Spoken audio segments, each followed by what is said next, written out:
Hello बच्चों। आज की क्लास में हम लोग सीखेंगे कि हम कैसे डिवीजन करते हैं डेसिमल नंबर्स की। बच्चों को डिवीजन करने में थोड़ी प्रॉब्लम होती है। आई थिंक उसकी वीडियो भी हम पहले बना चुके हैं। आज मैं आपको सिखाऊंगी कि डेसिमल नंबर्स को हम कैसे इजीली डिवीजन कर सकते हैं। ओके बच्चों, तो क्लास शुरू करने से एक बात मैं आपको बता दूं कि हम डेसिमल नंबर्स की डिवीजन सीख रहे हैं, तो उससे पहले आपको एटलीस्ट लॉन्ग डिवीजन जो होती है ना, वो आनी बहुत अच्छे से ज़रूरी है। होल नंबर्स की डिवीजन का पैटर्न अगर आपको बहुत अच्छे से प्रैक्टिस है तो हम डेसिमल नंबर पे बहुत इजीली आगे बढ़ पाएंगे। तो चलिए स्टार्ट करते हैं। पहला क्वेश्चन ले लेते हैं। 5.76 डिवाइडेड बाय 0.3। ठीक है बच्चों, देखो ये जो साइन होता है ना पॉइंट का, इसको हम बोलते हैं डेसिमल। ठीक है, अब डेसिमल के बाद जितने भी डिजिट होते हैं ना, इसका मतलब वो जो नंबर है वो उतने ज़ीरो वाले नंबर से डिवाइड हो सकता है। जैसे मतलब 5.76 है, 2 के बाद डेसिमल है ना, पीछे से काउंट करना शुरू करते हैं हम हमेशा राइट टू लेफ्ट। तो अगर मुझे इसका डेसिमल हटाना है तो मैं इसको लिख सकती हूँ 576 डिवाइडेड बाय 100। ओके, अब ये है 0.3। अगर मुझे इसका डेसिमल हटाना है तो आप देखिए कि यूनिट प्ले मतलब इधर से हम राइट से स्टार्ट करेंगे तो डेसिमल के बाद कितना डिजिट है, एक डिजिट, तो मतलब 10 10। ओके, इस तरीके से मैंने इसका डेसिमल हटा दिया। अब आपको पता है कि अगर मैं डिवाइड का साइन यहाँ से हटाती हूँ तो क्या करना पड़ेगा मुझे, रेसिप्रोकेट, मतलब 10 ऊपर चला जाएगा और ये 3 नीचे आ जाएगा। ओके, अब हो गया ये। अब मुझे क्या करना है, देखो एक ज़ीरो से एक ज़ीरो कट गया। ठीक है, मतलब मैं ऐसे बोल रही हूँ एक ज़ीरो से ज़ीरो कट गया, इसका मतलब है कि 10 10 ज़ा 100, मतलब 10 1 ज़ा 10 और ये 10 10 ज़ा 100। पर उसको ईजी करने के लिए, ये तो है उसका लॉजिक कि वो ऐसा क्यों होता है। बाकी अगर इजी करना है हमको अपना कैलकुलेशन का स्टेप, तो हम उसको कैसे करेंगे, अगर 2 ज़ीरो है यहाँ पे 1 ज़ीरो, तो 1 ज़ीरो से 1 ज़ीरो कैंसिल आउट हो जाएगा।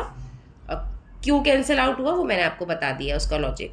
तो अब ये यहाँ पे क्या हो जाएगा बच्चों, ये हो जाएगा 576 डिवाइडेड बाय 303 मल्टीप्लाई बाई ये 10। 30 नहीं लिख रही हूँ मैं यहाँ पे, क्योंकि मैंने आपको पहले ही बोला था कि मुझे कैलकुलेशन आपको ईजी कर कर बतानी है कि कैसे हम इसको ईजिली सॉल्व कर सकते हैं। अब मैंने क्या करना है बच्चों, इसको 3 को 576 से डिवाइड करना है। ठीक है बच्चों, मैंने आपको इसीलिए बोला था कि इसके लिए हमें ये डिवीजन का जो मेथड है ना, ये इसमें एक्सपर्ट होना बहुत ज़रूरी है, तभी हम आगे इसको कर पाएंगे। डेसिमल हटा दिया, अब ये क्वेश्चन इजी हो गया। अब देखो 3 को डिवाइड करना 576 से इजी है ना, एज कम्पेयर टू 5.76 को डिवाइड करती मैं 0.3 से। तो अब ये आ गया है, तो मैं इसको डिवाइड करूँगी जैसे नॉर्मल डिवीजन होती है। 3 1 ज़ा, फर्स्ट डिजिट देखते हैं हमेशा, अगर फर्स्ट डिजिट छोटा है इससे तो हम 2 डिजिट लेते हैं। अगर फर्स्ट डिजिट बड़ा है या बराबर है 3 के तो हम वही लेंगे, एक ही डिजिट लेंगे। तो ये था 3 1 ज़ा 3, माइनस करके 2 आया। अब ये 2 छोटा है 3 से, तो मैं एक डिजिट ऊपर से उतार लूँगी। 3 9 ज़ा 27। ओके, माइनस करूँगी क्या आएगा, 0। अब नेक्स्ट क्या उतारूँगी मैं, 6। तो ये क्या हो जाएगा, 3 2 ज़ा 6। ओके, हो गया। अब ये आंसर आ गया मेरा 192। ये अभी आंसर नहीं है बच्चों, तो इसका आंसर क्या आया, 192। 3 से मैंने डिवाइड कर दिया था, क्या बचा अभी यहाँ पे 10। अब 10 का मतलब क्या है, वापस से अगर मैं डेसिमल लगाऊंगी तो 19 डेसिमल 2, मतलब 1 ज़ीरो है नीचे डिवीजन में, तो एक प्लेस के बाद मैंने डेसिमल लगा दिया। मेरा ये आंसर आ गया 19.2। ईजी था ना ये। इस तरीके से अगर मैं इसको थोड़ा सा सिंप्लीफाई कर दूंगी तो ईजी हो जाएगा डायरेक्ट करने की जगह। इस तरीके से हम कोई भी डेसिमल वाले नंबर्स को डिवाइड इजीली कर सकते हैं। तो चलो नेक्स्ट क्वेश्चन समझते हैं। अगर नहीं भी समझ में आया तो उसमें शायद आपके डाउट्स जो हैं वो क्लियर हो जाएंगे। नेक्स्ट लेते हैं 20.4 डिवाइडेड बाय 1.7। ठीक है, सेम मैंने आपको क्या प्रोसीजर बताया है, ये मैं आपको इतना इलाबोरेट करके इसलिए बता रही हूँ ताकि मैं चाहती हूँ कि आपको उसका लॉजिक समझ में आ जाए, जो भी हम ये स्टेप्स कर रहे हैं उसको, क्वेश्चन को सिंप्लीफाई करने के लिए, इजी बनाने के लिए। उसके बाद जब हम करते हैं, अगर हमें अच्छे से ये स्टेप्स क्लियर हो जाएंगे तो मैं डायरेक्ट भी कर सकती हूँ। ओके, तो एक मैं आपको और अच्छे से बता देती हूँ। 20.4 का मतलब क्या हुआ, 204 डिवाइडेड बाय 10।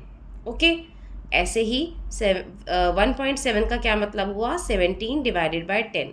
क्योंकि देखो राइट से हम जब चेक करेंगे तो डेसिमल के बाद सिर्फ एक डिजिट है तो एक ज़ीरो आ गया, यहाँ पर भी डेसिमल के बाद सिर्फ एक ही डिजिट है तो यहाँ पर भी ज़ीरो आ गया। अब नेक्स्ट स्टेप क्या होगा, 10 डिवाइड का साइन है, मल्टीप्लाई हो जाएगा।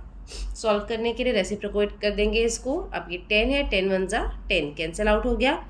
ये क्या हुआ, 204 डिवाइडेड बाय 17। ओके, अब देखो क्या करना है मुझे, 17 को 204 से डिवाइड करना है। हो गया ना इजी। जैसे ये होल नंबर्स में कन्वर्ट हो जाता है वो हमारे लिए बहुत इजी हो जाता है। देखो फिर से क्या करूँगी, अब 2 जो है वो 17 से छोटा है तो मैं क्या करूँगी, 2 डिजिट लूँगी, 20। तो 17 वन ज़ा 17, माइनस करेंगे क्या आएगा, 3। ओके, नेक्स्ट उतारूँगी मैं 4 को नीचे, 17 टू ज़ा 34। अब इसके लिए बच्चों आपको कम से कम 20 तक के टेबल्स तो बहुत अच्छे से लर्न होने ही चाहिए। मैंने आपको टेबल की ट्रिक्स पे भी एक वीडियो आपको बना के दिखाई है ना, तो अगर कोई प्रॉब्लम है तो आप वो वीडियो जाके देख सकते हैं। ठीक है, तो आंसर आ गया 12। था ना ईजी कितना, देखने में अगर मैं सिर्फ क्वेश्चन देखूँ तो कितना अरे बाप रे कितना डिफिकल्ट लग रहा है क्योंकि डेसिमल्स हैं, कैसे सॉल्व करूँगी। बट जैसे ही मैंने उसको सिंप्लीफाई कर दिया तो देखो कितनी ईजिली सॉल्व हो गया। आंसर आ गया 12 होल नंबर में। ओके, बिना किसी कन्फ्यूजन के। तो चलिए एक क्वेश्चन और आपको समझा देते हैं। अब अगर आपको लॉजिक इसका समझ में आ गया तो आप ध्यान से देखिए। अब मुझे क्या करना है, यहाँ पे 86.4, अब मुझे शॉर्ट में जाना है ना, तो इसके पीछे देखो एक ही डेसिमल है, इसके पीछे यहाँ पे 2 डेसिमल है, तो मैं इसको लिख लेती हूँ ऐसे। हो गया।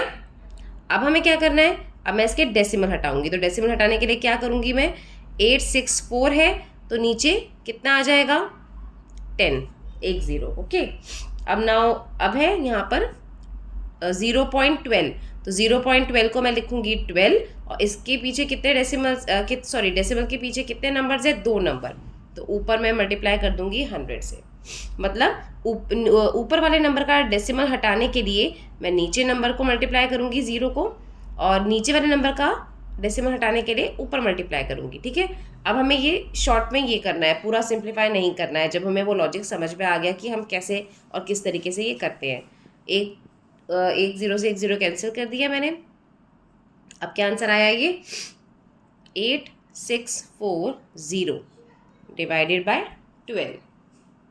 ठीक है, अगर मैं चाहूँ तो मैं ऐसे भी कर सकती हूँ कि 864 को 12 से डिवाइड कर दूंगी और जो भी आंसर आएगा उसको 10 से मल्टीप्लाई कर दूंगी। आपको पता ही है कि कभी भी हमें 10, 100, 1000 वाले नंबर से जब भी मल्टीप्लाई करना होता है तो सिंपली उस डिजिट के पीछे उतने ज़ीरोज़ हम लगा देते हैं। तो चलिए कोई बात नहीं, इसको मैं आपको पूरा डिवाइड करके भी बता देती हूँ।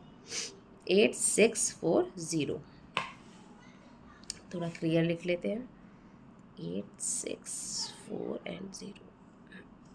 चलो अब इसको हम डिवाइड करना स्टार्ट करते हैं। इतना तो समझ में आ गया है ना अच्छे से बच्चों। तो चलो अभी हम देखते हैं। देखो 12 का टेबल हमें अगर आता है तो आप इजीली कर पाओगे। 12 7 सा कितना होता है, 84। हो गया। अब यहाँ पे आ गया 2 क्योंकि 12 से छोटा है तो मैं नेक्स्ट डिजिट उतारूंगी, ये हो गया 24। तो 12 2 सा कितना होता है, 24। ओके बच्चों, अब ये हो गया 0। ठीक है, अब यहाँ पर ऊपर एक 0 बचा तो मैं इसको छोड़ नहीं दूंगी वहाँ पे, मैं यहाँ पर एक 0 उतारूंगी। ठीक है, अब मैं क्या करूँगी, इस 0 को मैं यहाँ पे छोड़ नहीं दूंगी, इसको सॉल्व करूँगी। 12 0 ज़ा 0, 12 0 ज़ा 0। अब मैं माइनस करूँगी तो मेरा रिमाइंडर फाइनली आ गया 0। ठीक है, बस इसमें क्वेश्चन में सिर्फ इतना ही कन्फ्यूजन है, उसको ध्यान रखिए कि अगर मेरा नंबर 24 यहाँ पे 0 आ गया था, ठीक है, तो मुझे इसको यहाँ पे क्वेश्चन को छोड़ना नहीं था। एक 0 था ना यहाँ पे लास्ट में, तो मैं उसको भी नीचे कैरी फॉरवर्ड करूँगी। किया मैंने। अब 0 कैसे आएगा, यहाँ पे 0 को भी तो सॉल्व करना है ना, तो 12 ज़ीरोज़ आ 0 और यहाँ पर आ गया मेरा रिमाइंडर 0।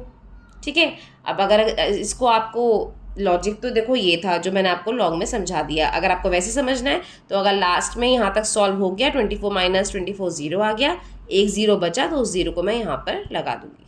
ठीक है, और अगर मैं क्वेश्चन ऐसे करती जैसे कि मैंने आपको बताया था अभी कि मैं यहाँ पर इसको 864 रहने देती, ठीक है, 0 नहीं लेती, बाद में मैं उसको 10 से मल्टीप्लाई करके आंसर निकाल सकती थी, तो मैं वो भी कर सकती थी। देखो यहाँ पे आ गया, ये आ गया मेरा आंसर। अब मेरा मुझे क्या करना था, यहाँ पे क्या बचा था, 720 मल्टीप्लाई बाय 72 मल्टीप्लाई बाय 10, तो आंसर आ गया 720, तो भी मेरा आंसर आ जाएगा। ठीक है, किसी भी तरीके से आप इसको कर सकते हैं। आई होप आपको ये अच्छे से समझ में आ रहा होगा बच्चों, क्योंकि डेसिमल वाले क्वेश्चंस में बच्चे थोड़ा सा कंफ्यूज हो जाते हैं और थोड़ी गड़बड़ हो जाती है, तो उसका ये तरीका है कि उसको इजीली डेसिमल हटा के सिंप्लीफाई कर लीजिए और फिर उसको डिवाइड कर लीजिए। चलिए एक क्वेश्चन और मैं आपको समझा देती हूँ। 8.47 डिवाइडेड बाय 0.22। ठीक है, ध्यान से समझना बच्चों इसको। सेम मैंने आपको अभी क्या बताया था, क्या करना है हमको, डायरेक्ट 8.47 एंड 0.22 लिख लिया यहाँ पे। नेक्स्ट स्टेप क्या होगा, डेसिमल हटाने का, तो 847 का डेसिमल हटाऊंगी तो नीचे कितना हो जाएगा, 100। अब ऐसे मैं यहाँ पर 22 का डेसिमल हटाऊंगी तो ऊपर कितना हो जाएगा, 2 0, 100। ठीक है, नाउ 100 से 100 कट हो गया, क्या बचा ये 847 डिवाइडेड बाय 22। ओके, यहाँ पे लिख लेते हैं 847 डिवाइडेड बाय 22 आ गया।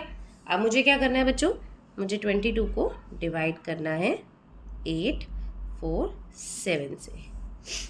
ओके, अब देखो 22 को डिवाइड करना है, थोड़ा सा इसको दिमाग लगा के ओरली भी कर सकते हैं, नहीं तो अगर आपका कुछ प्रॉब्लम हो तो एक आध डिजिट में जैसे आपने 22 5 निकाल लिया तो आपको आइडिया हो जाएगा कि उससे पहले कितने, जैसे मैंने निकाला यहाँ पर 22 5 5 2 10 5 2 10 11, ये रफ में करना है बच्चों ये काम। ठीक है, 1 1 10।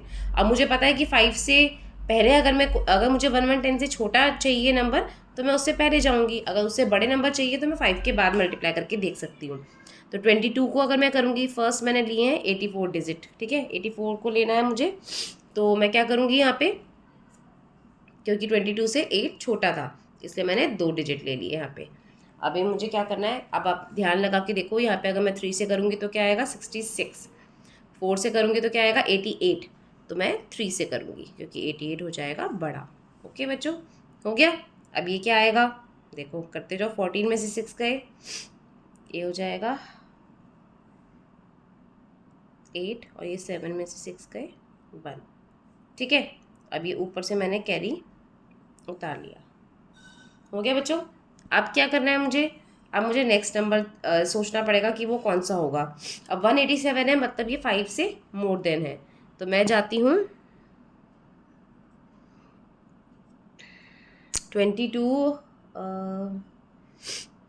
9 ज़ा करते हैं, 9 2 ज़ा 18, 9 2 ज़ा 18 19, ठीक है, 198 बड़ा है, मतलब इससे छोटा नंबर जाएगा 8 से, 16 एंड 17, 176। ओके, आ गया। अब ये कितना आया मेरा 11, अब ये रिमाइंडर आया 11। ठीक है बच्चों, मैं इसको यहाँ पे छोड़ूंगी नहीं, ये आया था 8। ठीक है, अब यहाँ पे मुझे इसको छोड़ना नहीं है बिल्कुल भी, मुझे क्या करना है, क्योंकि यहाँ पे कोई और नंबर नहीं है, 11 जो है वो 22 से छोटा है, तो मुझे क्या करना है, मैं यहाँ पर डेसिमल लगा दूंगी। डेसिमल क्यों लगाया मैंने, मैं उसका रीज़न बताती हूँ। देखो, अगर जैसे मैंने नंबर लिखा है कोई भी होल नंबर, लाइक मैंने लिखा 22, तो मैं आपको बोलती हूँ ना कि 22 है ना, तो मैं मतलब 22, अगर मैं 22 के बाद डेसिमल लगाऊँ और उसके बाद कितने भी ज़ीरो लगाती जाऊँ तो कोई प्रॉब्लम नहीं है, तब भी ये 22 ही होल नंबर रहेगा। ठीक है, जैसे मैंने अगर एक और एग्जांपल देते हैं, जैसे है ₹5, ठीक है। ₹5 मैंने ऐसे लिखा है, अगर मैं उसको डेसिमल 00 लगाती हूँ तो कोई दिक्कत है? तब भी तो ये होल नंबर ही हुआ ना, ₹5 ही हुआ। तो मतलब कि किसी भी नंबर के बाद अगर ये नंबर जो है वहाँ पे मैं डेसिमल पुट कर देती हूँ तो उसके बाद कितने भी ज़ीरो में डालती जाती हूँ उससे कोई फ़र्क नहीं पड़ता है। तो क्योंकि मुझे ये क्वेश्चन सॉल्व करना है, मुझे एक्स्ट्रा नंबर्स चाहिए वहाँ पे उसको सॉल्व करने के लिए, तो समझ लो यहाँ पे एक डेसिमल आ गया और मैं यहाँ पे 0 लगा सकती हूँ आगे। मुझे बार बार डेसिमल डालने की ज़रूरत नहीं है। अगर मुझे जब भी ज़ीरो मतलब इसके डेसिमल लगने के बाद जब भी मुझे 0 चाहिए तो मैं ले सकती हूँ। तो एक स्टेप में एक ही 0 उतरेगा, ये आ गया यहाँ पर 0। अब क्योंकि यहाँ पे मैंने डेसिमल पुट किया था, शो किया था, तो यहाँ पे भी डेसिमल आएगा। अब इसके बाद क्या था, अभी हमने निकाला 22 5 110, ये आ गया 0 रिमाइंडर और ये हमारा आंसर हो गया 38.5। ठीक है। अभी अगर मैं इसको 8.47 को 0.22 से करती ना तो वो बहुत डिफिकल्ट हो जाता हमारे लिए करना। अभी ये ईजी हो गया। आई होप कि बच्चों आपको ये समझ में आ गया होगा, है ना। और ये डेसिमल्स के क्वेश्चन अब आप इजीली निकाल पाओगे। बस आपको एक ही चीज़ करनी है, वो है लॉट्स ऑफ प्रैक्टिस। ओके बच्चों।